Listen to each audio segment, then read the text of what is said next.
You are never going to believe what happened to me. I was driving down the interstate, running just a little late on my way to Daryl Marquette's Cinco de Mayo fundraiser concert.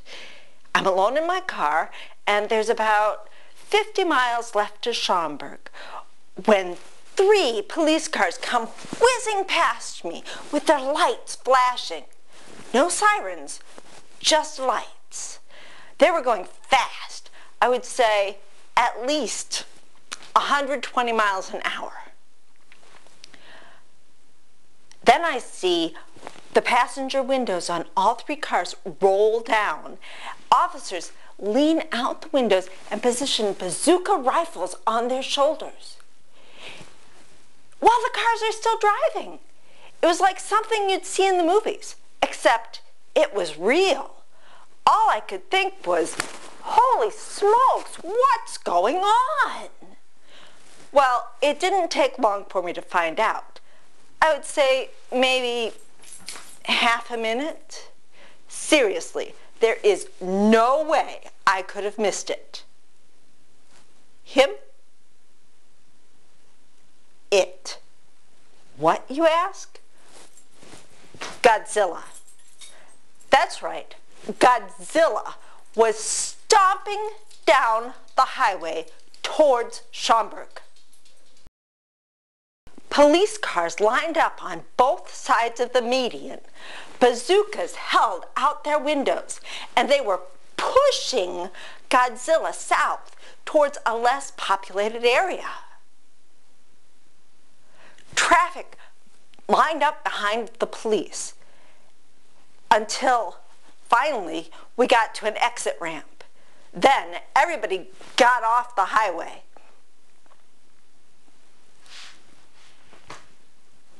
Oh my gosh, I was just shaking so badly, I could barely keep my wheel straight. Well, we get off the highway, and guess what road we all took? The access road. Like Godzilla wouldn't have a way to step off the highway without a ramp. I don't know what we're thinking. All right, so driving on the access road, probably I would say at least 80 miles an hour, sandwiched in a line of cars trying to escape the monster. When all of a sudden I hear the brakes of the car behind me squeal. The sound of creaking metal is all around me. The car in front of me gets shorter and disappears. I look out my window and my heart stops. Godzilla has stepped off the highway and is picking up my car. All I could think was, oh no, all the food on the Mexican buffet will be gone by the time I get to the fundraiser. I rolled down my window, grabbed my purse, and started hitting the monster with it. If I missed the Mexican buffet after driving all this way, I yelled. Well, Godzilla must be bilingual because I'm pretty sure he understood what I said, and I wasn't speaking Japanese. He lifted my car up right next to his eye and peered inside. Then, with his pinky claw, he reached into my window and lifted the hem of my Cinco de Mayo t-shirt. Put a rip right down the front of it, ruined my shirt. Oh, you would not believe the things that I yelled at that monster. And you know that normally I am not a potty mouth.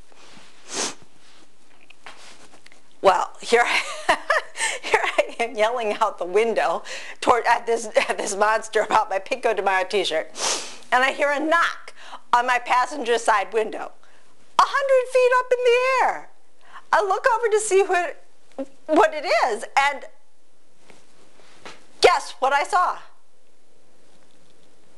Superman. Yes.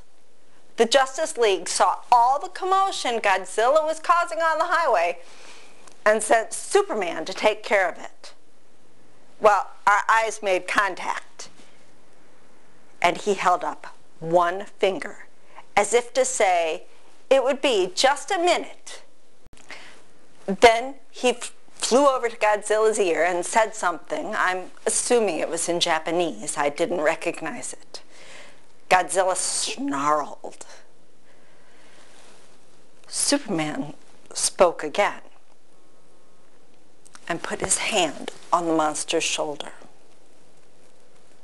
With a snort, Godzilla put my car back on the access road. Then Superman lifted him up and flew west, the shortest route to Japan. I was speechless. I couldn't say anything. I just looked after them as they flew westward towards Japan. My shirt was ruined, my car was destroyed, and there was no way I would make it to the Mexican buffet. I mean, the fundraiser concert. All I could do was shake my head. Well, I thought I'd better change my shirt. Fortunately, I had one, a spare in the car, because I had planned to spend the night at a friend's house. So I get done changing my shirt, and I hear a whoosh. I look to see what it was, or what it is, and the Flash is standing beside me. My jaw just dropped open. I couldn't say anything. He says, "I hear you have a fundraiser concert to get to." I must have looked really stupid with my mouth just hanging open there. But he smiled at me. He could tell I was in shock. So he explained. He said, "Believe it or not, you are not the only Darryl Marquette fan in the world. Godzilla is probably the biggest Darryl Marquette fan there is. Not only that, but he's a huge supporter of breast cancer research. Why else do you think he swam all the way from Tokyo to Chicago? He wanted to go to the fundraiser concert to support Darryl's annual Walk for the Cure. He probably saw you wearing your Pinko de Mayo t-shirt and knew you were running a little late and wanted to give you a lift to the concert." With that, the Flash picked me up and ran to John Barleycorn. We arrived in minutes, just in time for the Mexican buffet to open. When we stopped, I asked, "What about my car?" Flash says, "Oh, don't worry about it. Superman probably has already taken it to Uncle Tim's garage." I just wondered, how do Superman and the Flash know about Uncle Tim's garage?